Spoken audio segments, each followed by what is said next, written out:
Pascal Gau. Oui, merci. Vous avez beaucoup parlé du Bifrance. Néanmoins, il me semble que vous avez signé un accord il y a une semaine, une convention plus exactement de partenariat entre ADTF et Ubifrance.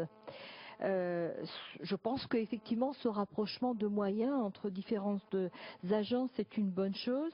Néanmoins, quelles sont exactement les cibles visées et les résultats attendus? Et puis la deuxième question, où en sommes-nous de la sécurisation des paiements par les COFAS? Qu'est-ce que nous voulons faire avec cet accord? Nous voulons d'abord mieux faire connaître le savoir-faire français dans beaucoup de pays émergents.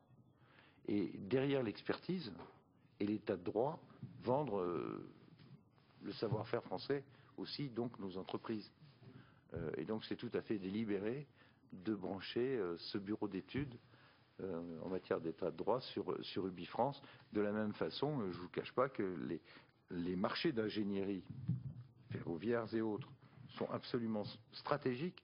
Quand vous voulez vendre une industrie ou un marché public, il est extrêmement important d'avoir le marché de l'ingénierie parce que derrière, vous engagez naturellement des entreprises de notre pays ou du pays concurrent. Donc nous sommes également très très attentifs à ça. Quelqu'un m'a dit, mais qu'est-ce qu'on a à vendre en matière de services? Mais on a à vendre plein de choses. Plein de choses, parce qu'on est très bon en matière informatique, nouvelles technologies et autres, mais on sait vendre plein de choses en matière, par exemple, de services aux villes.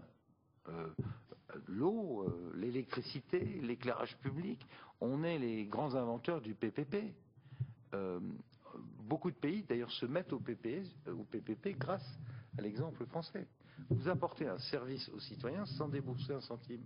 Alors je sais que ça a été très critiqué en France en matière d'autoroutes et autres. On peut toujours critiquer, mais quand vous allez dans une ville au Vietnam, par exemple, vous dites l'éclairage d'Hanoï en PPP, c'est une chance pour notre industrie.